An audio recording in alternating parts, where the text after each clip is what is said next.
बुखार है तो उसमें आप क्योंकि इस समय ऐसा बुखार नहीं होता जो ज़्यादा आपको दिक्कत करे या आपको एडमिट होना पड़े। और वैसे भी बुखार की दवा तो है नहीं एलोपैथ में या कहीं, वो एंटीबायोटिक दे के आपके जो शरीर पे जो लड़ाई चल रही थी हाँ, उसको वो रोक देता है और फिर आपको 10 दिन तक ठीक नहीं होंगे आप। फिर पूरा पेन बॉडी पेन करती रहती है, प्रेशर भी और दिक्कत भी शरीर में, फिर आप वो दवाई ले लेंगे फिर दूसरी दवाई, तो उस चक्कर में आप फंस जाएंगे। वो तो उसको तो मैं अज्ञान कहता हूँ, वो विज्ञान नहीं। कहने का मतलब ये हुआ कि यदि आपको बुखार हो जाए तो आपको सबसे पहला ध्यान ये रखना है कि आपको बुखार उल्लूपैथी वाली दवाई लेकर के नहीं उतारना है। बजाय इसके कि पहला स्टेप आपको क्या करना है कि आप सबसे पहले खाना पीना छोड़ दें। और जैसे ही आप 24 घंटे का फास्ट आपका हो जाए, 24 घंटे का व्रत आपका हो जाए, उपवास जब हो जाए कि आपने कुछ नहीं खाया है, उसके बाद मेरे ख्याल से मैं जो कह रहा हूँ तो कुछ गलत है तो उसको ठीक कर दीजिएगा, और उसके बाद कुछ हल्का भोजन शुरू कर सकते हैं। तो इसमें एक आराम आपको करना है और एक आप गरम सर में दर्द है तो गरम पट्टी और थोड़ी ठंडे पानी की पट्टी रख लें सर पे। ठंडे पेट पे भी अगर ज्यादा है तो बुखार पेट पे भी रख सकते हैं, क्योंकि पेट में भी थोड़ा दर्द वगैरह हो सकता है। इस समय क्या है ना उल्टी वो तो होता है तब जब आप ज्यादा खा लेते हो और ऐसा खाना खा लेते हो जो इस ऋतु के अनुकूल नहीं है। ठीक है, वो जो इंडाइजेशन और डायरिया वो तब होती है समस्या। तो इस मौसम में मलेरिया वगैरह के भी चांसेस रहते हैं। हाँ, मलेरिया अब इससे हाँ वो अगले महीने में हो जाएगा, अगले महीने में हो जाएगा। तो उसके लिए कुछ स्पेशल मलेरिया डेंगू तो देखो जी ये तो एक मतलब ऐसा प्रचार करते हैं कि मच्छर से होता है, मच्छर से नहीं होता। अगर मच्छर से होता तो फिर सबको हो जाए, फिर तो सबको होगा क्योंकि मच्छर है। नहीं, मच्छर से नहीं होता। वो मुझे ऐसा लगता है कि मच्छरों को मारने के लिए, क्योंकि मच्छर जहां तक हमने समझा है मच्छर इस प्रकृति का सबसे बेस्ट वैक्सीनेशन है बेसिकली। यानी कि मच्छर ने अगर आपको काटा है और लगातार मच्छर आपको काट रहे हैं तो आपके बीमार होने के चांसेस कम रहेंगे, आपका रोग प्रतिरोधक क्षमता बढ़ने के चांसेस ज्यादा रहेंगे। और ये लोग जेनेटिकली मॉडिफाइड मच्छर ले आए हैं, तो प्राकृतिक रूप से जो मौजूद मच्छर हैं उनको मारने के लिए और उनको मारने के लिए कंसेंट बनाने के लिए शायद मच्छर को बदनाम किया गया है कि मच्छर से होता है। मच्छर में भी बोला मादा है ना, प्लीज मादा को कैसे ढूंढोगे आप, तो आपको सबको ही लपेटना पड़ेगा इस चक्कर में। ठीक है, अब ऐसे मच्छर की पूंछ उठा के तो देख नहीं सकते कि कौन सी मादा है कौन सा नर है, तो उसमें फिर आपको वो सबको ही मारना पड़ेगा। और फिर उसके लिए मस्कीटो कॉइल आ गई, बॉडी पे लगाने वाले हो गए, दूसरे हो गए, वो आप लगाते हैं, जिसकी वजह से पूरे के पूरी मच्छर प्रजाति के ऊपर अटैक होना शुरू हो जाता है। नहीं, वो तो आप सही कह रहे हो कि मच्छर का वो तो नेचुरल इम्यूनाइजर ही है। क्योंकि टीका जो होता है या जो वैक्सीन लगती है उसके पीछे विज्ञान यही होता है कि उसका मृत बैक्टीरिया डालते हैं शरीर में। जो वायरस है आपको, चाहे वो वायरल फीवर हो या इन्फ्लुएंजा हो, तो मच्छर वाला अगर मच्छर से होता तो भाई मच्छर ने तो एंटीडोट कर दिया आपको पहले, अगर उसने काट लिया तो शरीर उसका एंटीडोट बनाएगा। ये तो वैक्सीन की थ्योरी है। बिल्कुल। तो ये तो पूरा भ्रामक प्रचार है, ये गलत आप लोगों को प्रचार। और ये तो टेस्टिंग किट है, ये तो कि मलेरिया है। आयुर्वेद में तो बुखारों का वर्णन किया गया है सिम्टम का। ये तो क्या है कि इन्होंने टेस्टिंग में कर दिया कि ये मलेरिया है, और वो अपनी मर्जी से इनके टेस्ट में मैं आपको बता देता हूँ, ये किसी भी मौसम में किसी भी बुखार को किसी भी तरह का घोषित करने का इनका पास टेस्टिंग है। तो ये जब चाहे आपको डेंगू कर देंगे, जब चाहे आपको काला पीलिया कर देंगे, जब चाहे आपको दूसरी बीमारियां कर देंगे। ये इनका पुराना गेम इसके अंदर चला हुआ है।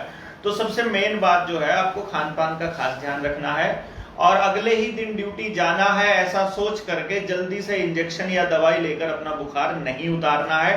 यदि आपने ये बुखार उतार लिया लगातार एंटीबायोटिक वगैरह खा करके, तो फिर आपको 15 दिन तक शरीर के अंदर जो दर्द रहेगा, वो दर्द रहने के पीछे का कारण भी एक बार सबको बता दीजिए, क्या रीजन रहता है उसका। वो क्या है कि जैसे आपने एंटीबायोटिक ली और पैरासीटामोल, दो ही दवाई इनके पास है टेम्परेचर ली, और बाकी फिर वो उसके साथ जोड़ देते हैं गैस की, जो आप दिक्कत बताओगे। जो एमआर में ये वाली दवाइयां सब्सक्राइब क्या करोगे, प्रेस्क्राइब करोगे तो इतना रेट है आपका, वो फिर वो ड्रिप लगा देगा आपको, वो पैसे बनाएगा।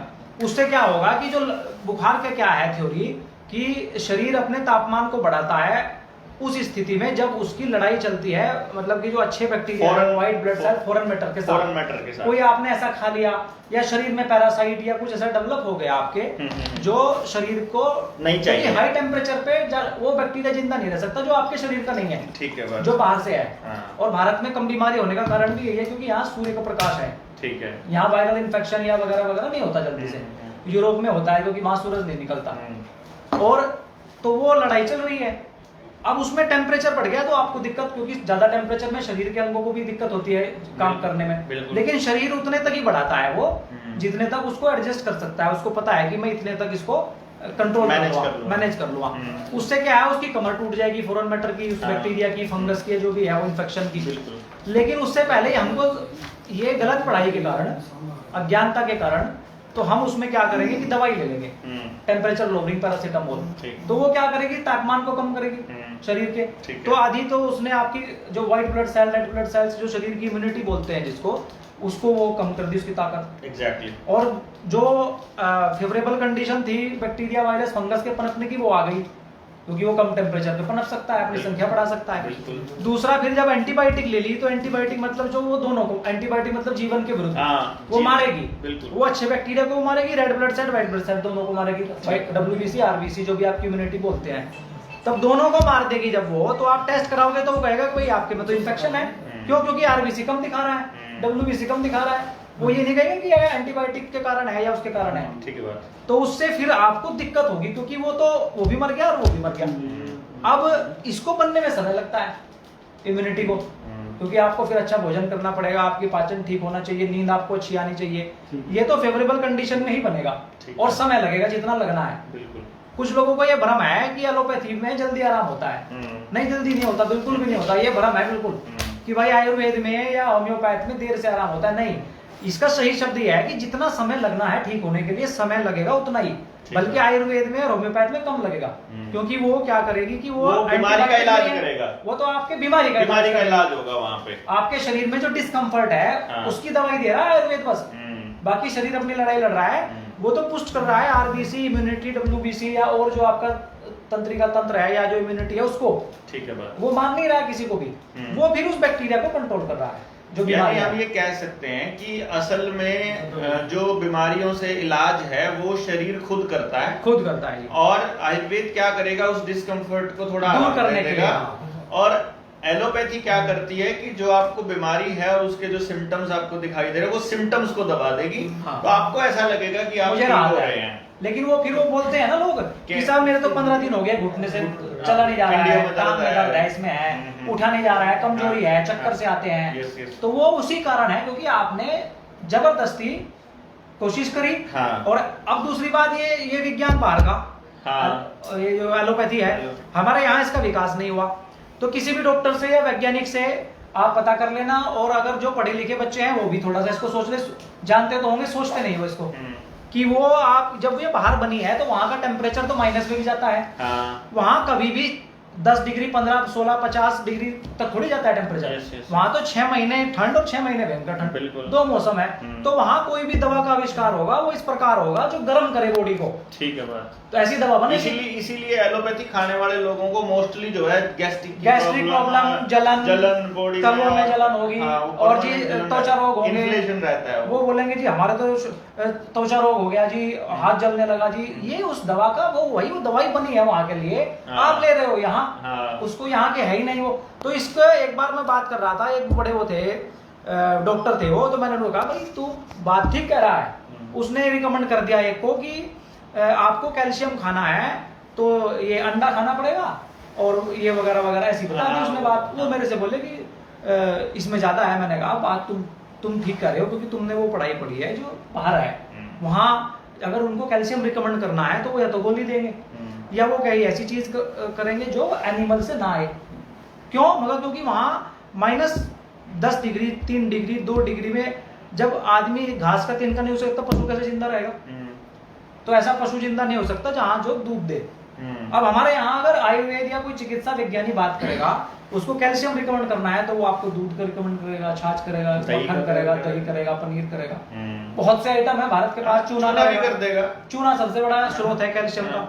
होम्योपैथी की जितनी दवाई है वो चूने से बनती है। कुछ लोगों का प्रश्न है कि चूना डायरेक्ट खाया जा सकता है? चूना खाया ही जा सकता है डायरेक्ट। बस उसको क्या है, डायरेक्ट जीभ पे जलाता है वो। आप उसको दही में दूध को छोड़ के किसी भी उत्पाद में ले सकते हो। एक गेहूं के दाना का पान में खाओ, पान में खा लो, पान में खाओ। पान भारत में खाया इसलिए ज्यादा क्योंकि चूना खाना है हमको, और पान में चूना है, गुलकंद है, आपका पान का पत्ता है, वात पित्त कफ तीनों को बैलेंस कर लेता है। इतना जबरदस्त दवाई है पान। और आप मध्य भारत में जाएंगे लगभग पूरे भारत में ही पान खाने की परंपरा है, पूरे भारत में। भोजन के बाद तो खास तौर पे। भोजन के बाद। और ये परंपरा नहीं है, ये औषधि थी। अब हमने उसका विज्ञान को समझा नहीं। या आयुर्वेद में सबसे ज्यादा नुकसान BMS कोर्स ने किया आयुर्वेद का, क्योंकि उनको बेचारों को 4 साल पढ़ाया सुश्रुत और वो फिर आखिरी में उसको 12 दवाई पढ़ाते हैं, 12 दवाई मात्र एलोपैथी की। मेरे कई दोस्त हैं जो BMS है, तो वो 12 दवाई पढ़ के एलोपैथ प्रैक्टिस करते हैं। क्या प्रैक्टिस करेंगे बेचारे, कुछ नहीं करेंगे वो। नहीं, असल में जो मैंने अभी तक अपना तजुर्बा देखा है जो 45-46 साल का, और उसमें जितने भी मुझे एलोपैथी के डॉक्टर्स हैं, लैब टेक्नीशियंस हैं, उनके ऑनर्स हैं, मेरे साथी हैं जिनका अपना हॉस्पिटल है और वो डॉक्टर्स को किराए पर रखते हैं, तो हमने देखा है क्या है कि एक हॉस्पिटल का खर्चा चलाने के लिए आपको अननेसेसरी काटना ही पड़ेगा, आपको जरूरत से ज्यादा दवाइयां देनी ही पड़ेगी। और जो फार्मा कंपनियों के MR हैं वो डॉक्टर्स को लालच देते हैं कि तुम ये वाली दवाई प्रिस्क्राइब करोगे तो तुमको ये फायदा होगा, तुमको इतनी ट्रिप निकल आएगी, इतने रुपए का गिफ्ट तुमको मिल जाएगा।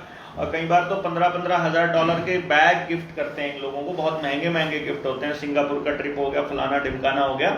इन सब चीजों के बावजूद भी अब क्योंकि उनको पता है MR को कि ये दवाई अगर अननेसेसरी प्रिस्क्राइब की है तो ये लेने से, लगातार लेने से अगले बंदे को और कौन सी बीमारियां होने वाली हैं, तो उसी के लिए फिर अगली बीमारियों का प्रिस्क्रिप्शन भी चालू हो जाता है। तो ये एक नेवर एंडिंग, एक विशियस साइकिल है जिसमें एक बार एंटर कर गया तो फिर आपको कस्टमर को, यानी जो पेशेंट है उसको पेशेंट ना मान करके क्लाइंट, कस्टमर या मतलब मोटी सामी या मुर्गी कुछ भी कह देंगे, लेकिन वो पेशेंट नहीं कहेंगे, वो बीमारी का इलाज करना उनका मकसद नहीं है। ये एकदम क्रिस्टल क्लियर हो चुका है। और एलोपैथी का तो स्पेशली, एलोपैथी का क्योंकि आपको थोड़ा सा और बता देते हैं, रॉकफेलर फाउंडेशन ही फंडिंग करता है WHO को, और रॉकफेलर फाउंडेशन की ही है जो जितने भी बीमारियों का इलाज करने का जो करिकुलम है, WHO का जो करिकुलम है उसकी अंडर आने वाली जितनी भी मेडिकल यूनिवर्सिटीज हैं उन सब का जो मतलब फंडर है, उनको फंडिंग देने वाला बंदा है वो रॉकफेलर फाउंडेशन है। तो ये जितनी मॉडर्न आज के टाइम पर आप एजुकेशन देख रहे हो पूरे वर्ल्ड में, इस पूरे वर्ल्ड की एजुकेशन को फंडिंग देने वाला वही है, चाहे कार्नेगी और रॉकफेलर, ये 2 फाउंडेशन ऐसी थी जिन्होंने मिलकर के 1938 में ये प्लान किया था। जून की 1938 में इनकी मीटिंग हुई और इन्होंने कहा कि क्यों ना हम पूरी दुनिया का करिकुलम ही बदल दें। और ये डिसीजन लिया गया था वर्ल्ड वॉर 2 के जस्ट पहले, उसका ब्रेक होने से पहले, यानी फरवरी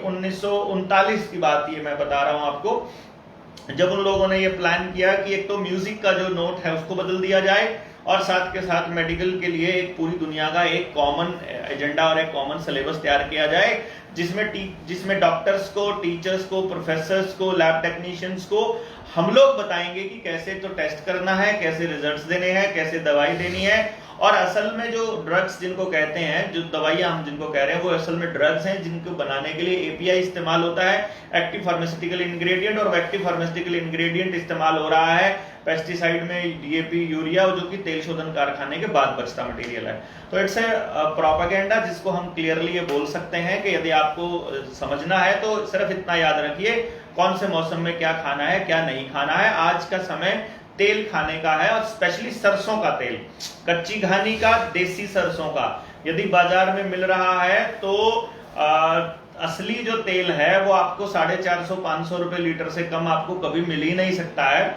जिस हिसाब से सरसों का रेट है। क्योंकि 350 रुपए की तो शायद सरसों ही लग जाती है अगर 1 लीटर तेल निकालना हो तो और बाजार में जो सरसों का तेल अवेलेबल है वो 150 रुपया और 250 रुपए 300 रुपए लीटर में भी अवेलेबल है। आई डोंट नो वो कैसे उसका खर्चा निकालते हैं, बट थोड़ा सा ध्यान से उसका मैं बताता हूँ जी। हाँ। उसका क्या है कि हमारे यहाँ तेल का काम करता है, हमारा साथी है वो, उसने बताया मुझे कहानी पूरी। उसने बताया कि ये जो पाम ऑयल है ये सीधा आता है आपके यहाँ हिसार में। ओके। सबसे बड़ा मतलब सबसे ज्यादा मात्रा में यही आता है हिसार में। कहाँ से? अब पता नहीं, हिसार मलेशिया से। ओके। पाम ऑयल जो है, ये पाम ऑयल इंडस्ट्रियल ऑयल है, खा नहीं सकता आदमी उसको। और बोला इससे ये पूरा के ट्रक शामली आते हैं हमारे यहाँ से, मतलब जो लाला है वो मेन है, हेड है, फिर वहां से उसकी वहां जाता है शामली से जितने भी तेल के स्पेलर हैं हमारे यहाँ जो तेल निकालते हैं तो मैंने कहा, उससे पूछा, मैं भाई तेल वालों से, बोला तेल वालों से भी तेल नहीं ले सकते आप, या तो आप खुद निकलवाओ। अगर आपने खुद तेल निकलवाते हुए भी नजर इधर उधर हो गई या 5 मिनट के लिए आप चले गए, तो वो तेल उसमें मिक्स कर देगा, देर में दूसरा तेल मिक्स कर, वो मिक्स कर देगा उसमें।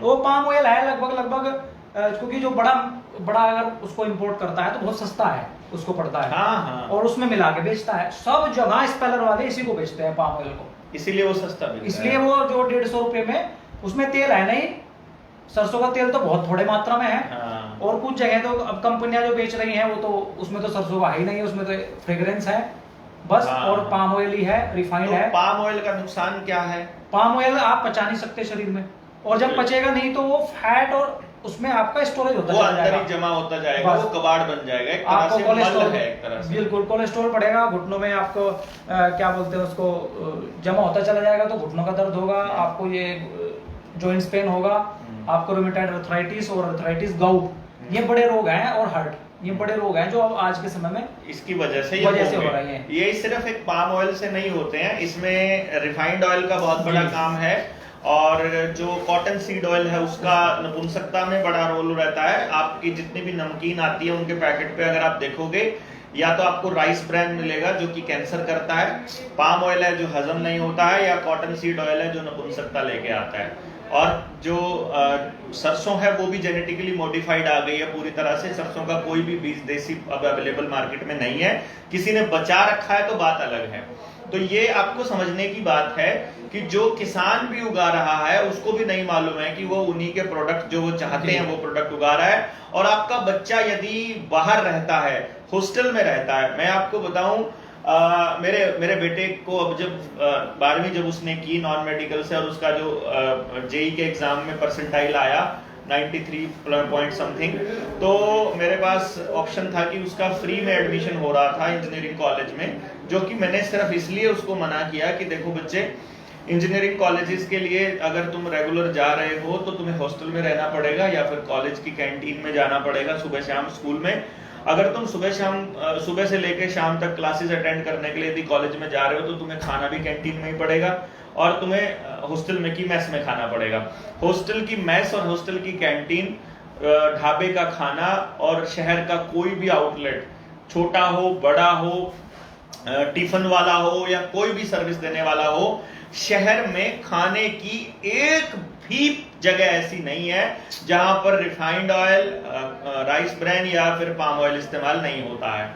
इसका मतलब ये हुआ कि अपने बच्चे को यदि मैं कॉलेज में एडमिशन करवा के शहर भेज रहा हूं और वो वहीं पर खा रहा है तो वो कचरा खा रहा है। तो मैंने अपने बच्चे को ऑप्शन दिया कि बच्चे तेरे पास 2 ऑप्शन है, सेहत खराब करके डिग्री हासिल कर लो, या सेहत ठीक रख के बिना डिग्री के रह करके तुम अपना स्किल सीख लो। तो बच्चे ने मेरे ने ये कहा कि मतलब मैं तो सेहत ठीक रखना इंपॉर्टेंट है मेरे लिए, तो हमने उसको एडमिशन ही नहीं कराया ऐसे किसी कॉलेज में कि भैया तुम ऐसे कॉलेज ऐसे कोर्स में दाखिला कराओ जिसमें तुम्हें जाना ही ना पड़े, कॉलेज में ही ना जाना पड़े। कभी कभी चले गए तो अपना घर से रोटी बांध कर चले गए, तो अपना घर का ही खाओ, जैसा किसा होता है, किसान को 2 पैसे फालतू देने पड़े या हमें किसी को ऑब्लाइज करना पड़े तो लोग हम अरेंज कर लेंगे देसी ही खाना।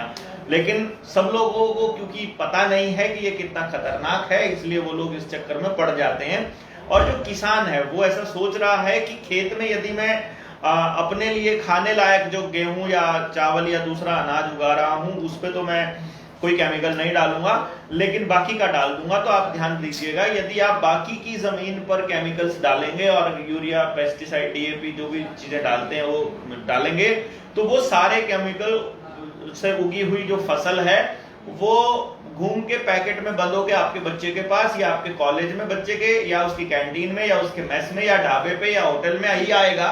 इसलिए ये मत सोचिएगा कि जो आप केमिकल उगा रहे हो वो सिर्फ आप नहीं खा रहे हो तो आपका बच्चा भी नहीं खा रहा है। आपका बच्चा बाहर जाकर के जो कुछ भी खा रहा है उसी केमिकल से बने हुए प्रोडक्ट खा रहा है, तो इसलिए ये गलतफहमी है आपकी।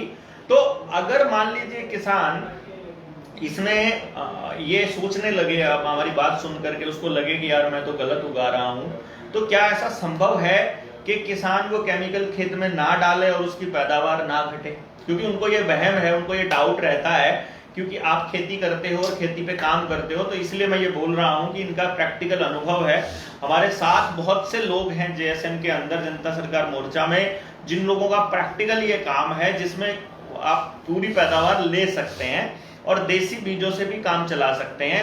धीरे धीरे वो जमीन अगर आपकी उतनी फोकी उतनी नरम हो जाए तो क्या ऐसा संभव है प्रैक्टिकली? बिल्कुल जी, ये तो पूरी तरह संभव ही है। ये मतलब ये हमें कहना नहीं चाहिए कि संभव है या नहीं, आपने तो किया है ये? हाँ, ये तो झूठ चल रहा है दुनिया में। हाँ। झूठ क्या चल रहा है कि ये तो सारी दुनिया के वैज्ञानिक मानते हैं कि जो पौधा है वो जो जमीन से लेता है वो 2% लेता है मात्र। ये तो वैज्ञानिक की बात कर रहा हूँ, मैं अपनी बात नहीं कर रहा हूँ।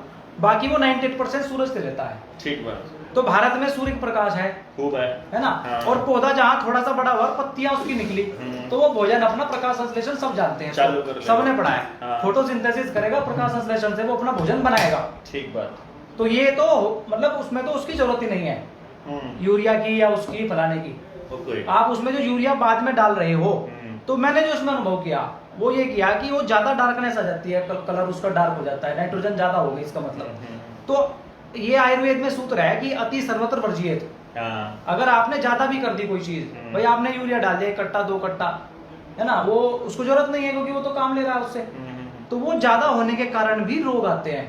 ठीक है, क्योंकि उसको बैलेंस करना है अपने उसको, तो उसको बैलेंस करने के लिए मुझे ऐसा लगता है कि वो शायद कोई ऐसे रस छोड़ता हो जिससे कि वो उस तरह के रोग उसको आ जाए। फिर आप उन रोगों को, फिर वो पेस्टिसाइड का ड्रामा चल जाएगा। नहीं, इसमें मैं थोड़ा सा एक साइकिल बनेगी। हाँ, मैं इसमें थोड़ा सा ऐड ऑन करता हूँ आपकी बात में। मेरे साथ में कुछ ऐसे लोग भी जुड़े हैं जो बीज कंपनियों में काम करते हैं और फिर उनकी जो जानकारी है वो रिसर्च वाले डिपार्टमेंट में भी उनकी रही है। तो असल में क्या होता है, जो हाइब्रिड बीज बेचने वाली कंपनियां हैं, खासतौर पे जो मोनसेंटो, रॉकफेलर, बेयर जैसी कंपनियां हैं, इन कंपनियों में बीज बनाते समय ही उनमें बीमारी डाल दी जाती है। असल ये सच बात है कि और जो बीज आपने कंपनी से लिया है, यदि आपकी उस फसल में कोई बीमारी हो गई है तो उसी कंपनी की दवाई काम करेगी, किसी और कंपनी की दवाई काम नहीं करेगी। यानी उस पर्टिकुलर बीज के लिए जो डिजाइंड दवाई है वो काम करेगी और लगभग 2 या 3 साल तक वो दवाई काम करेगी और तीसरे चौथे साल से फिर आपको बीज भी बदलना पड़ेगा और दवाई भी बदलनी पड़ेगी। इस तरह से आप एक सर्कल में घूम जाते हैं और वो जो बीज आपने इस्तेमाल किया है वो उसी खेत में पड़ा भी है, तो वो अल्टीमेटली आपके उस पूरे के पूरे खेत को आने वाले समय के लिए बांझ बनाने का काम कर रहा है, जहां तक मैं समझ रहा हूं। बिल्कुल सही बात है। ये तो हमारे यहाँ उदाहरण है और किसान भी इसको मानते हैं कि 38 बीज आया था गन्ने का, एक 38 बीज, तो वो बिना एक दवाई है कोरोजन, उसके बगैर वो हुआ ही नहीं खेत में। मतलब उस दवा को लाने वाला 38 बीज है और कोरोजन प्योर जहर है वो तो 3 महीने तक वो उसमें लिख कर देते हैं कि 3 महीने तक उसके आसपास भी नहीं आएगा कोई कीड़ा। तो वो मतलब कि उस दवाई के बगैर वो हुआ नहीं, तो वो दवाई भी की कंपनी की। तो ये तो आप जो बात कर रहे हो कि वो बीज में उन्होंने ऐसा किया उसके। तो इस पर हमने काम करके देखा कि भाई हमने इस पर काम किया कि हमने हाइब्रिड बीज लिए और उस पर ऑर्गेनिक प्रैक्टिस करी, तो वो चला नहीं। हमें घाटा हुआ। 2016 से मैं मतलब 15 से मैंने काम करना शुरू किया अपने गांव में, 16 में फिर हमने काम करा तो हम घाटे में गए। ठीक है। फिर हमने सीखा, मैं कर्नाटक भी रहा 1 साल उधर, भाई क्या क्या गलती है। तो सीखते सीखते सीखते सीखते 2020 तक हम ये इस पर पहुंचे कि भाई बिना देसी बीज के काम नहीं चलेगा। ठीक है। पहले हम भी यही मानते थे कि देसी बीज से शायद उत्पादन कम होगा, और ये आमतौर से लोग मानते हैं क्योंकि उन्होंने वो बीज देखे हैं जो उत्पादन कम वाले हैं। सब तरह के बीज भारत में है क्योंकि भारत में बायोडाइवर्सिटी है। इस पर तो एक पूरा अलग से बात हो सकती है बायोडाइवर्सिटी के विषय पर कि भाई भारत में बायोडाइवर्सिटी है। ये ऑर्गेनिक की बात भारत में हो सकती है, ठीक है, और यूरोप में नहीं होने की, वो चाहे भी तो नहीं कर सकते। सूरज है ही नहीं, कैसे करेंगे वो? उनको तो चाहिए अल्टरनेट कुछ ना कुछ। वहां तो थोड़ी बहुत खेती हो रही है, वो इसी से हो रही है जो कोशिश करने की कोशिश है उनकी। लेकिन भारत में जो आपने कहा कि भाई ऑर्गेनिक प्रैक्टिस जो है, मतलब करने की कोई जरूरत नहीं है किसान को। अब क्या है कि आप जाओगे इधर महाराष्ट्र में, उधर तो मिट्टी में कैल्शियम भी कार्बन भी है, आपने देखा होगा, क्योंकि उन्होंने उतना नुकसान खेत का नहीं किया है। अब हमारा ये जो एरिया है पश्चिमी उत्तर प्रदेश, पंजाब, हरियाणा, इन्होंने यूरिया, डीएपी, पेस्टिसाइड, फंगीसाइड इतना ज्यादा डाल दिया है। तो जो कुदरत की व्यवस्था है कि आपने देखा होगा पेड़ खड़ा है जंगल में, पत्थर पर, सड़क किनारे, वहां पानी देने की भी जरूरत नहीं, उस पर कोई स्प्रे की जरूरत नहीं, कोई खाद की जरूरत नहीं। उसने अपनी बायोलॉजी ये अपनी जो बायोडाइवर्सिटी है, ये उसकी इकोलॉजी है, बना रखी उसको है, मेंटेन कर रखी है। पानी भी कुदरत दे रही है। आप बरसात ही तो होती है बस वहाँ, 12 महीने तो बरसात नहीं होती, लेकिन उसको पानी वहां मिलता है। क्यों मिलता है? जब हमने इस पर अध्ययन किया, हमने ट्रेनिंग भी ली, तो उसमें पता चला कि भाई प्रकृति में एक जीव है, उसका नाम है महिराजा हिंदी में, और माइकोराइजा। अभी कुछ कंपनियां बेच रही है उसको अब, क्योंकि अब उसका जो प्रचार होने लगा है कि भाई माइकोराइजा कोई बैक्टीरिया है, किसान को पता लगने लगा है, तो वो माइकोराइजा, क्योंकि माइकोराइजा अनाएरोबिक बैक्टीरिया है, क्योंकि किसान उसको बना नहीं सकता ऑक्सीजन के ऑक्सीजन के अभाव में, जितना हवा उसको चाहिए नहीं। तो कंपनियां बेच रही हैं। कंपनियों का क्या फॉर्मूला है, वो रेत या वगैरह वगैरह कुछ लेके उस पर कुछ बोले बैक्टीरिया लगा रखा है। हमें बेवकूफ क्यों बना रहे भाई? ऐसे थोड़ी बैक्टीरिया आता है, बैक्टीरिया ऐसे आएगा ही नहीं, वो अनाएरोबिक बैक्टीरिया है। और किसान को जिस मात्रा में चाहिए, जितने CFU काउंट चाहिए कॉलोनी फार्मिंग यूनिट उसको बनाने के लिए, वो तो चाहिए, क्योंकि आपने माइकोराइजा खत्म कर दिया।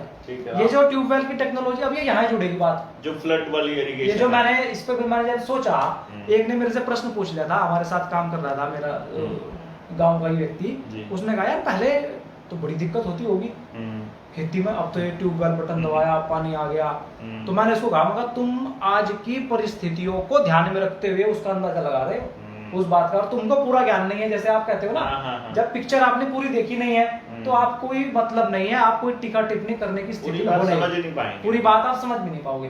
तो जब मैंने इस पर काम किया तो मेरी समझ में आ गई, मेरी समझ बनी। मैं उसको बताया, मगर देख ये मेरा खेत है, हाँ मगर इसमें मैं पानी दिया ना, मगर इस पे चल के देख खेत पे, जो आप करें ना कि मिट्टी ठोकी, वो उसने चला तो वो मिट्टी में पैर धंसता है। क्यों? मगर इसमें मैंने 3-4 साल से कुछ नहीं किया, ना ट्रैक्टर चलाया ना कुछ चलाया, इसको ऐसे ही छोड़ रखा है। हालांकि वो स्थिति भी गलत है, लेकिन मैं उसको छोड़ दिया ऐसे ही, 1 एकड़ का खेत है वो।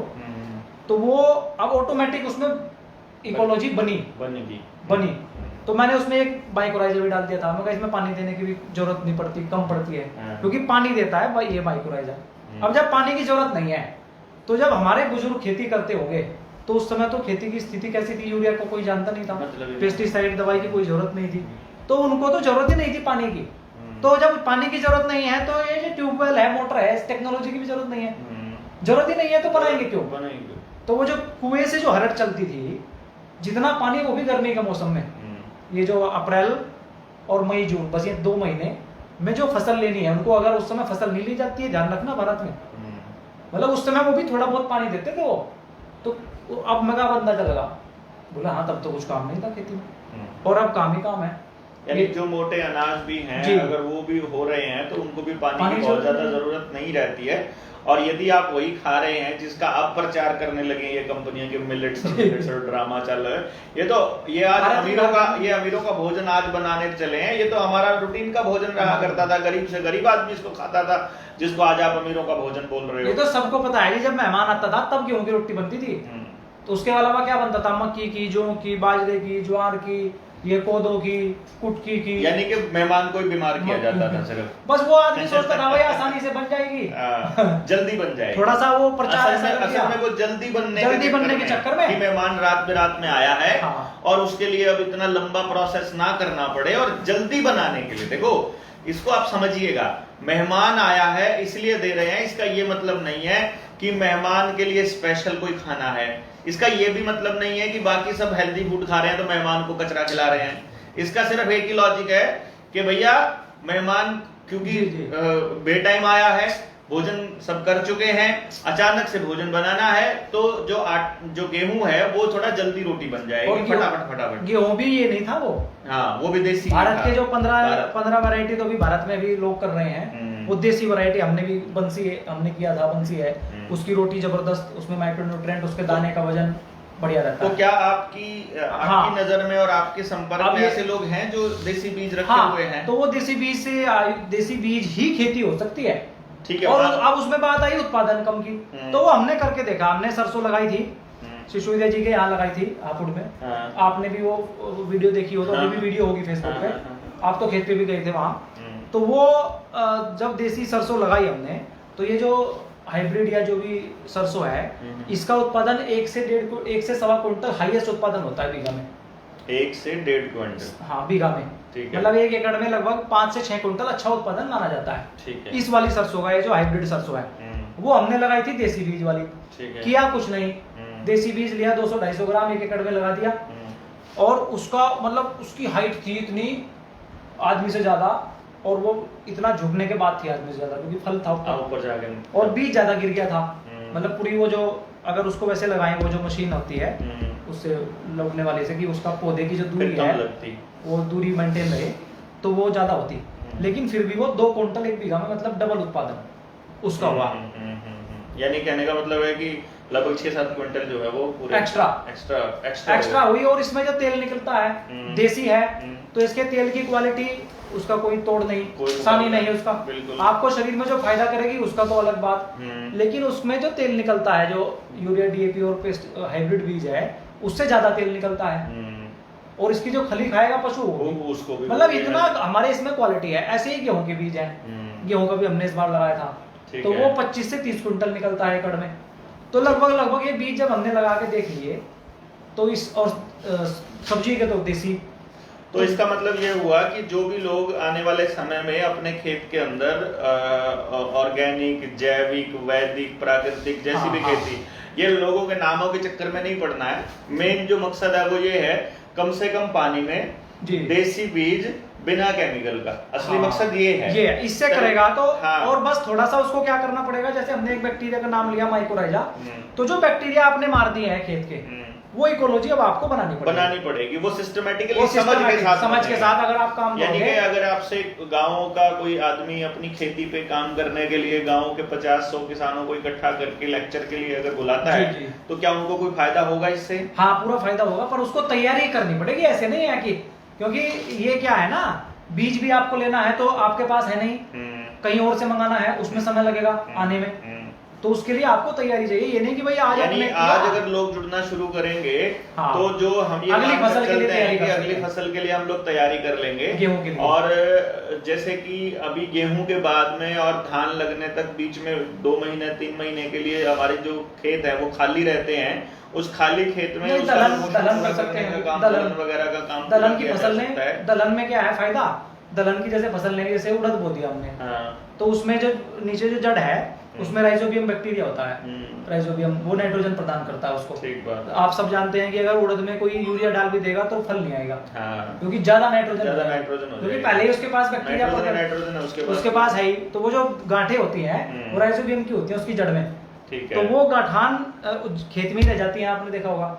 उसके बाद जो भी गेहूं करता है ऑटोमेटिक उसको ज्यादा होता है, क्यों? क्योंकि वो पहले से उसमें उस फसल में, तो ये फसल चक्र भी जो भारतीय लोग पहले करते थे वो भी उसी हिसाब से तय था।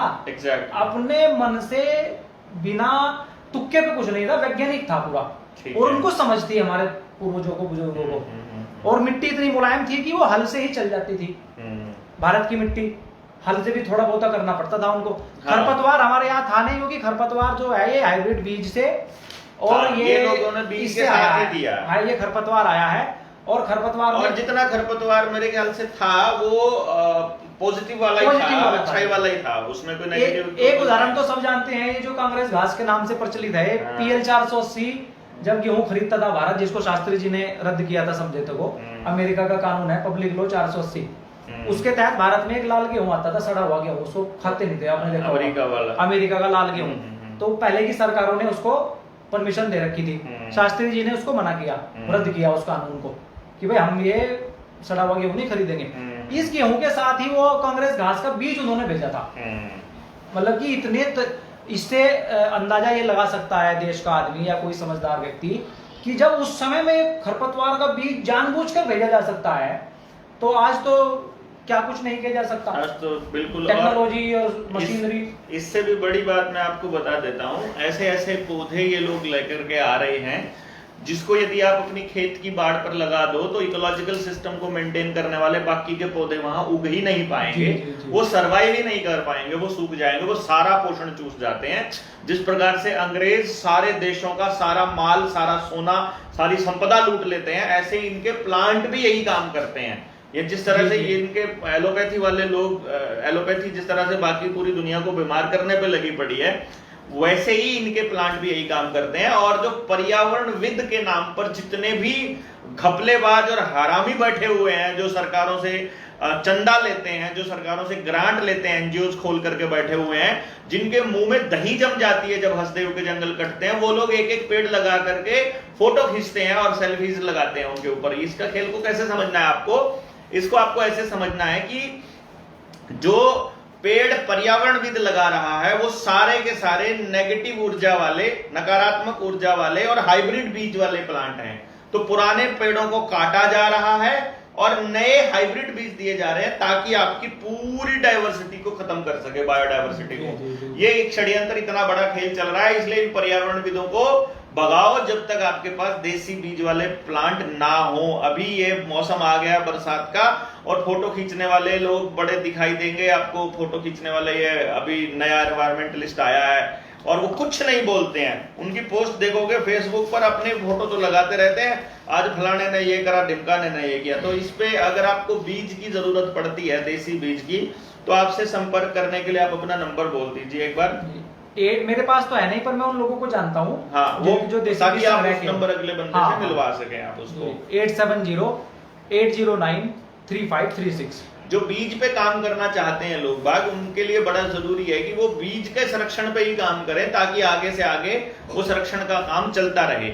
आमतौर पे हमारे राजेश हैं मल्लापुर से, हिसार के पास मल्लापुर है आदमपुर में, वो भी बीज के ऊपर लगातार काम कर रहे हैं। उनका भी पॉडकास्ट हम लोग आपके सामने लेकर के आएंगे। मैं दोबारा से बोल देता हूँ, 870880 और 93536 93536 ये सचिन भाई का नंबर है। और सहारनपुर में सचिन भाई रहते हैं और आयुर्वेद के ऊपर, होम्योपैथी के ऊपर, खेती के ऊपर, और भाई राजीव दीक्षित के पुराने फॉलोअर भी रहे हैं और इसी के ऊपर प्रैक्टिकल जीवन जी रहे हैं।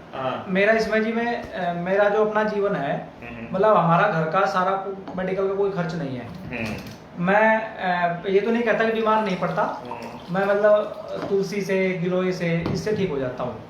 मैंने 2013 से, उससे पहले बहुत बीमार रहता था मैं। हर 21 दिन में, 20 दिन में बुखार हो जाता था मुझको, वजन भी कम था, तो कब्ज रहता था, 100 दिक्कतें थी। तो वो मैं 2013 से, अब ये 25 चल रहा है, अब तक मैं एलोपैथी की दवा छोड़ दी है, ली नहीं मैंने। मैं जरूरत नहीं पड़ी डॉक्टर के जाने की। हमारे घर में है, मेरी दादी है, पिताजी है, माताजी है, मेरा बेटा है छोटा, 2.5 साल हो गया, सामान्य प्रसव से पैदा हुआ, उसकी माँ ने कोई दवाई नहीं ली। वो कभी बीमार तो पड़ता है, वो बुखार होता है, ये होता है, तो घर पे ही मैं उसका इलाज कर लेता हूँ। आज तक उसको डॉक्टर के जाना नहीं पड़ा, घर में से किसी को जाना नहीं पड़ता डॉक्टर के यहाँ। तो मतलब हमारे घर का जो मेडिकल का खर्चा है वो 0 है। तो मेरे पिताजी मुझसे कहते हैं कि भाई तू जो है क्लिनिक नहीं करता, ये नहीं करता, कमाता नहीं। तो मैं बोला भाई आज आम आदमी का खर्चा कितना दवाई का, घर का आप जोड़ो, ज्यादा से मिनिमम भी आप जोड़ोगे तो 3-4 हजार रुपए गरीब से गरीब आदमी का है। बिल्कुल। और अगर जिसकी पत्नी प्रेग्नेंट हो जाए तो उसको तो आप 40,000 रुपए मान के चलो, अगर नॉर्मल भी होगा ना। क्योंकि आप एक बार जाओगे डॉक्टर के तो पहले महीने की दवाई 2-3 हजार रुपए की है, 9 महीने दवाई चलनी है। तो मैं कहा ये जोड़ लो 50 तो ये हो गए 50,000, और ये जो 3,000 रुपए महीना ये जोड़ लो, ये 50 है।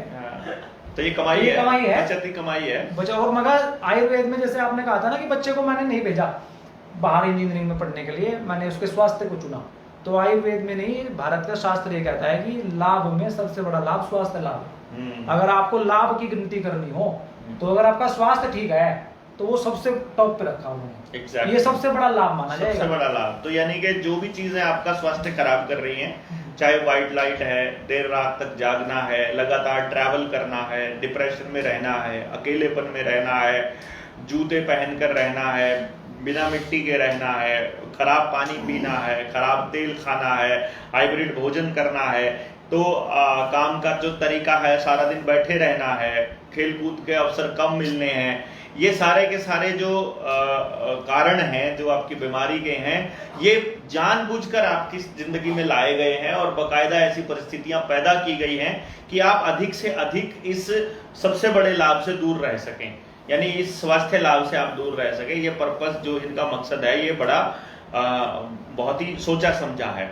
तो अभी जैसे एक जो आपने स्वास्थ्य के ऊपर बताया और बीजों के ऊपर बताया, कुछ बोलना चाह रहे हैं आप? हाँ, एक मेरे दो बातें मैं बोलना चाह रहा हूँ जी। एक तो ये कि जो बात आपने कही कि ये पूरा एक गैंग है, तो मेरे एक जानने वाला था, उसको पत्नी जो है वो गर्भवती थी, तो उसको बोला जी मैं कहाँ जाऊँ, मैं कहा सरकारी में चला जा, सरकारी में खतरा नहीं है। तो मुझसे पहले मैं जानता नहीं था कि भाई इस तरह का है मामला, तो वहां उसका ऑपरेशन कर दिया जी सरकारी में। तो उसने मुझे कहा यार ऑपरेशन की बोल रहे हैं, तो मैं उससे बोला, मैं यार इनका तो कोई लालच भी नहीं, शायद मैं कंडीशन होगी, ऐसा हो सकता है कंडीशन हो ऑपरेशन करने की। चलो जी ऑपरेशन हो गया, कोई दिक्कत नहीं, 3 दिन 4 दिन 5 दिन जो भी रखा उन्होंने, पैसे लगे नहीं, छुट्टी हो गई उसकी। तो बाद में जब मैं आप यहाँ जीएसएम की ट्रेनिंग में आया, तो जब मैंने आपका वो व्याख्यान सुना था, तो उसमें मुझे पता लगा कि भाई ये तो 50% तो सरकारी अस्पतालों को भी ऑपरेशन करने की टेंडर है। हाँ। ये भी 50% ऑपरेशन ही करना पड़ेगा इनको भी, क्योंकि कहीं प्राइवेट वाले कल को ये ना कह देंगे कि भाई सरकारी में जा तो नॉर्मल हो जा, हाँ। और प्राइवेट में सब ऑपरेशन तो हो। तब ये बात पता लगी कि सरकारी में भी वो करते ही है, चाहे कंडीशन हो चाहे ना हो, 50% ऑपरेशन। और एक और बड़ी बात मैं बता देता हूँ कि एक तो ऑपरेशन जो है यदि अननेसेसरी का भी होता है तो आशा वर्कर के भी इसमें कमीशन होता है। जो आपके गांव में आशा वर्कर है उसका भी कमीशन होता है, प्लस इसके अंदर आपका क्या नाम, जितनी भी दवाइयां आपको डॉक्टर लिख करके देता है वो तो आपको लेकर के आनी पड़ती है अस्पताल, बाहर जो हॉस्पिटल में वो मिलेंगे नहीं, तो आपको बाहर से लानी पड़ेंगी।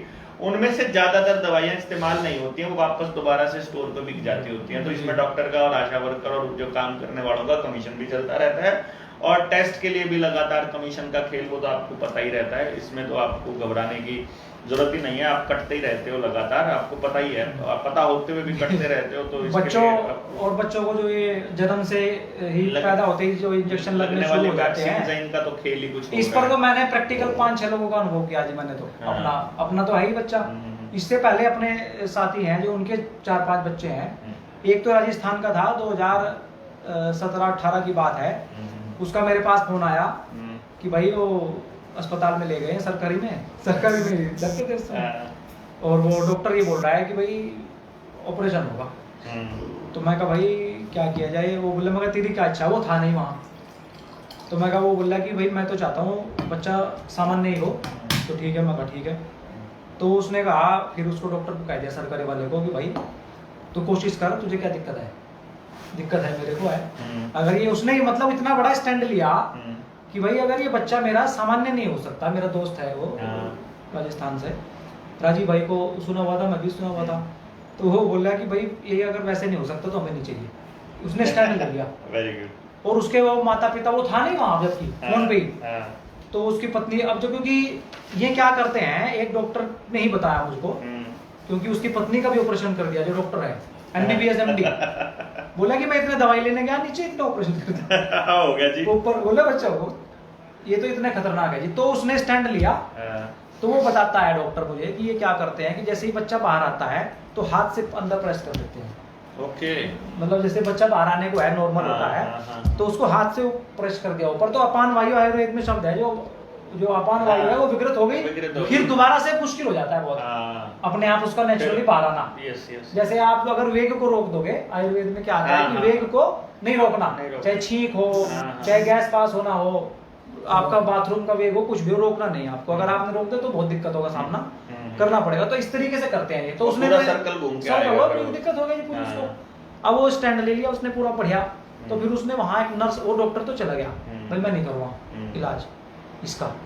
तो उसने गोबर, जो राजीव भाई बताते हैं दवाई, गोबर का रस और दूध और गोमूत्र और गोबर का रस दोनों को मिला के, गोबर का रस मतलब उसका 1 चम्मच गोबर ले लो और सूती कपड़े से निकल जाता है रस। अच्छा। सूती कपड़े में लेके तो 1 चम्मच रस निकाल लिया, 1 गोमूत्र मिला लिया उसने, और वो उसने बोला कि मैंने दूध में डाल के पिलाया अपनी पत्नी को। राजीव भाई ने इसको बताया था अपने व्याख्यान में कि भाई अगर ऐसा हो रहा हो तो ये दे दो आप। तो ये इस तरीके का अंदर करता है कि बच्चा सामान्य हो जाता है। तो उसने बताया कि फिर वो मेरा बच्चा, सेम प्रोसेस अपने गुरप्रीत भाई हैं, हाँ, जो उन्होंने भी यही किया था, बहुत पूरी रात ही तड़प रही थी अपनी। इसका जिक्र भी मैं हम लोग कई बार करते हैं, जसप्रीत, सॉरी नॉट गुरप्रीत। तो वो फिर उसने दी, उसने बताया मुझे ये, मैं फोन पे ही था लगातार। तो मैंने कहा, बोला कि अब ये दे दिया।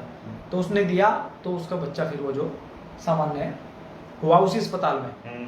दूध में पिला दिया नर्स ने, पिलाती उसको एनर्जी भी आई और वो उसने जो भी क्रिया की थोड़ी देर बाद वो सामान्य प्रसव से उसका बच्चा हो गया। यानी कहने का मतलब ये हुआ कि केवल आपके पास जानकारी हो तो बहुत सारी चीजों से आप वैसे ही बच सकते हैं, और अपना जो आपके साथ जो छल हो रहा है उससे भी बचा जा सकता है, और अगली जनरेशंस को बचाने के रास्ते भी इससे निकल के आ सकते हैं। तो ये उसने भी नहीं लगाया वैक्सीनेशन बच्चे को, तो उसका बच्चा जबरदस्त, कोई दिक्कत नहीं, फिट फॉर, कभी डॉक्टर की जरूरत नहीं, क्योंकि डॉक्टर की जरूरत ही वो बच्चे को लगाया जा रहा है ग्राहक बनाने के लिए। जो मैं आपको बता रहा हूँ कि बच्चा पैदा होने के बाद जो बिना सूखे उनकी वो एक क्या नाल बोलते हैं उसको, हाँ वो जो प्लेसेंटा, हाँ प्लेसेंटा जो होती है, उसको जो डॉक्टर पैदा होते ही काट देगा, बच्चा कुपोषण का शिकार होगा पक्का। पैदा होने के बाद जो वैक्सीन लगेंगी उसका क्या असर होगा, ये वीडियो में बोल दिया तो वीडियो उठ जाएगी, पर आप समझ लेना इसका क्या होगा। उसको तुरंत बुखार आ जाता है। वहाँ बच्चों को तो बड़ा ज्यादा तकलीफ में रहते हैं, और इस पे तो मतलब अभी आप पूरा का पूरा खेल ही समझेंगे धीरे धीरे। डॉक्टर कमलप्रीत सिंह की एक किताब है द वैक्सीन क्राइम रिपोर्ट, उसमें तो पूरा डिटेल ही दिया हुआ है कि इस वैक्सीन में क्या क्या होता है और इन वैक्सीन के जो प्रोडक्ट्स हैं उनका शरीर पे क्या क्या असर होता है, ये पूरा डिटेल दिया हुआ है। अगर आप ये किताब देखेंगे, इस किताब को मैं मतलब आपको रिकमेंड कर रहा हूँ, जो पढ़े लिखे लोग अगर इस किताब को पढ़े जरूर, मतलब जो लोग ये कहते हैं कि बच्चों को वैक्सीन लगानी बहुत जरूरी है, वो इस किताब के अंदर पढ़ें कि वैक्सीन में होता क्या क्या है। और ये बातें तो इंग्रेडिएंट ऑफ वैक्सीन में पेज नंबर 22 पे एक्सप्लेन की हुई है। इनके आप सिर्फ वो देख लो, साइड इफेक्ट्स ही देख लो, और कुछ नहीं तो मैं आपको बोल के बता देता हूँ क्या क्या इसके अंदर डिटेल में आ रहा है। यूरिया इसके अंदर होता है, एल्यूमिनियम इसके अंदर होता है, ग्लाइफोसेट होता है, फॉर्मल्डिहाइड, ग्लूटरल्डिहाइड, आपके पास थिमरासोल जिसको मरकरी बोलते हैं, पॉलीसॉर्बेट 20 एंड 80, पॉक गैलेटिन यानी कि पॉक तो पता ही होगा ना आपको, सुअर का वो, अच्छा human albumin, foetal bovine serum यानी कि नवजात जो बच्चा है, पैदा नहीं हुआ है, जो जिसका भ्रूण हत्या जिसको हम बोलते हैं, उससे निकाला गया सीरम, मतलब monkey kidney cells, aborted human fetal cell, aborted human fetal यानी कि फिटल बोविन है, गाय के बछड़े का है, गाय के बछड़े का अजन्मे बच्चे का, मतलब वो लेकर के bovine serum, aborted human fetal serum यानी आदमी का बच्चा, नियोमाइसिन, स्ट्रेप्टोमाइसिन, इनके एक बार सर्च कर लेना, अबॉर्टेड ह्यूमन फिटल सेल क्या, इसका मतलब है कि शरीर में आपके ना चाहते हुए भी मांसाहार जो है वो जा रहा है। यूरिया तो मैंने बोल ही दिया, animal DNA, egg protein, east protein, chicken protein, potassium chloride, potassium phosphate, sodium borate, sodium hydroxide, sodium phosphate, monosodium glutamate और मैसेंजर आरएनए कोविड-19 के अंदर। यानी ये इतनी सारी जो आपको बच्चों को जो वैक्सीन लगती हैं, इन सब में यही आइटम्स डलती हैं। इनमें से कोई मतलब या तो सारी या थोड़ी या कम, और इनके असर क्या क्या होते हैं ये अगले पेज पे दिए हैं, इस पे भी वीडियो बनाएंगे तो अपना चैनल ही नहीं बचेगा। तो अब भैया जी आप समझदार हैं, एक बार इस किताब को मंगवा के पढ़ लेना, अमेजन पे मिल जाएगी आपको ये किताब। बहुत जरूरी किताब है जिसको अपने बच्चे का जीवन बचाना है उसके लिए। तो ये एक पढ़े लिखे हैं, अपने रिश्तेदार हैं जी, तो उनको मैं बात कर रहा था, जैसे आपने कहा ना भी पढ़े लिखे, तो उनको जब मैंने कहा भाई, उन्होंने कहा कि बात होगी सारी ये होगी, उसको वो मानते नहीं है। मानेंगे तो तब जब बुद्धि होगी, बुद्धि तो हर लेते हैं, हर ली पहले स्कूल में दाखिला हुआ और आपकी बुद्धि हर ली। मेरा जब यशस्वी ने बेटे ने जब ये कहा कि मैं तो रहने देता हूँ, हेल्थ को चूज कर लेता हूँ, मैंने कहा यार ये आदमी आज के समय में रहते हुए भी ऐसा बात कैसे बोली इसने, क्योंकि आजकल का बच्चा जो कहे कि मुझे कॉलेज में जाना ही जाना है और वो तफरीबाजी में रहे और ये मना कर रहा है, तो तब मैं इसका रीजन देख पाया क्योंकि वो कभी स्कूल नहीं गया। मतलब इन द सेंस कि स्कूल में स्कूल की कंडीशनिंग में मैंने उसको नहीं बोला, मैंने बोला पढ़ना है पढ़ लो, ना पढ़ना है तो क्लास छोड़ के बाहर बैठ जाइयो, अपना पक्षियों को देखियो, पेड़ पौधों को देखियो, मिट्टी में खेलियो, तेरा जो मन करे करियो, लेकिन जबरदस्ती क्लास में नहीं बैठना है। मजा आ रहा है तो करना, नहीं तो खेलते रहना, कोई दिक्कत नहीं, स्कूल छोड़ के आ जाना। तो वो इतनी फ्रीडम थी उसको, हर साल 1 साल या 2 साल बाद में उसका स्कूल बदल देता था, जिसकी वजह से उसको इतनी फ्रीडम मिली, तो वो सोच पाया। अदरवाइज जो आप बोल रहे थे उसको तो पूरा वो करो। उन्होंने कहा कि भाई जब मैंने उनको अपना उदाहरण दिया, बताया, और मैं कहा मैं नहीं कहता दूसरों की, मैंने 6-7 बच्चों को काम किया है। मैंने मेरा ये जो है मेरे दोस्त हैं उनके बच्चों को मैंने जन्म दिलवाया है, मतलब मैं उनको इधर से वो करता रहा, सलाम मशवरा, और वो वैसे ही करते चले गए। वो मगा आज पूरी तरह स्वस्थ हैं और मेरा बच्चा आपके सामने उदाहरण है। तो वो कह रहे हैं कि भाई अब तो आपको देख करके थोड़ा हमको सोचने पे मजबूर है कि भाई ये भी हो सकता है, मतलब इस तरह का ये पूरा जाल है एजुकेशन का जो आप बता रहे थे, रॉकफेलर फाउंडेशन का और उसका, क्योंकि पूरा सिस्टम जो है वो सप्लाई लाइन जो है वो एजुकेशन से है। बिल्कुल, जो सिखाया जा रहा है वो आगे सीख रहा है। आपको ना सोचने वाली स्पीसीज बना दिया गया है।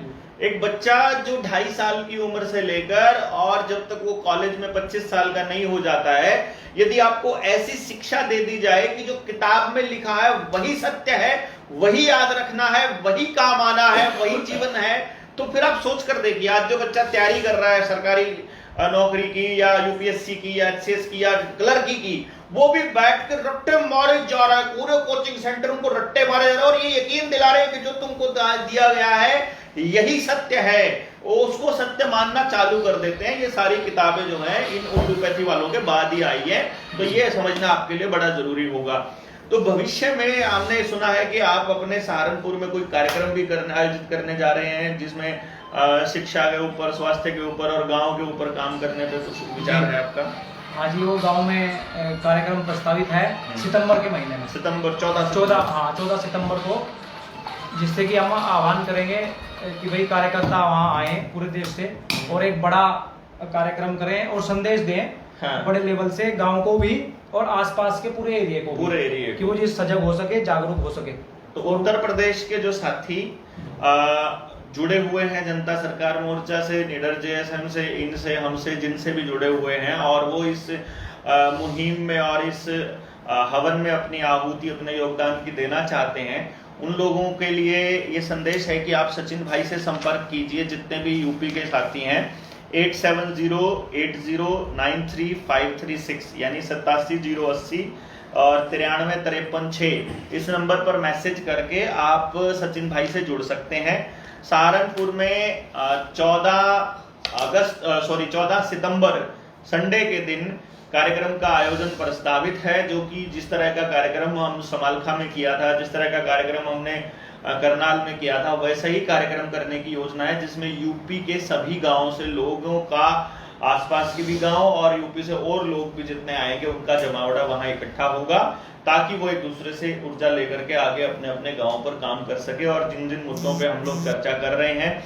उन मुद्दों पे लोगों को सजग कर सके, जगा सके और आगे बढ़ करके एक ऐसे भारत का निर्माण करने की योजना पर काम कर सके जिसका सपना हमारे शहीदों ने देखा था, जिनका जो स्वदेशी का सपना भाई राजीव दीक्षित ने देखा था, जिस तरह का सपना लाल बहादुर शास्त्री, महात्मा गांधी, सुभाष चंद्र बोस, भगत सिंह जैसे लोगों ने देखा था, और वैसे ही लोग जो हैं वो जुड़े और अपने साथ में आकर के इस पे काम करें और सचिन भाई से संपर्क में रहें लगातार।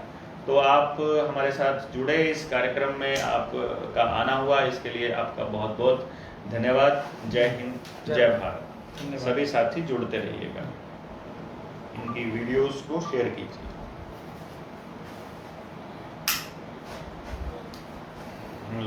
कितनी देर की हुई? ये तो 1 घंटे से ऊपर होगी बस, पास हो गया। पॉडकास्ट 1 घंटे तक हम तो केयर बना रहे हैं।